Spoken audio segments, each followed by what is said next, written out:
அணி அல்லது அலங்காரம் என்ற பொருள் தரும் சொல்லை ஆசிரியர் நூலுள் 5 இடங்களில் குறிப்பிடுகின்றார். அவ்வைந்து இடங்களிலும் அணி என்ற பெயரையே கையாள்வதைக் காண முடிகிறது. அவர் கருத்துக்கேற்ப பாகுபாடு செய்த பின்னையோரும் பொருளணியியல், சொல்லணியியல் என்றே குறிப்பிடுவதையும் பார்க்க முடிகிறது. பேராசிரியர் அணியியல் என்ற பெயரால் இதனை குறிப்பிட்டார் என்று நாம் முன்னர் கண்டோம். இந்நூலின் உரையாசிரியர் இதனை அணி அதிகாரம் என குறிப்பிடுகின்றார்.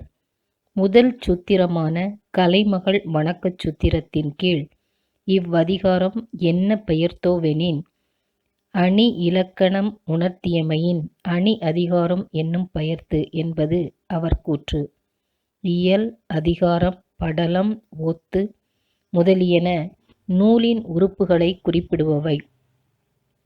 அங்கனமாக பேராசிரியர் அணியியல் என்றும் இவர் அணி அதிகாரம் என்றும் நூலை குறிப்பிடுவது காரணம் தெரியவில்லை.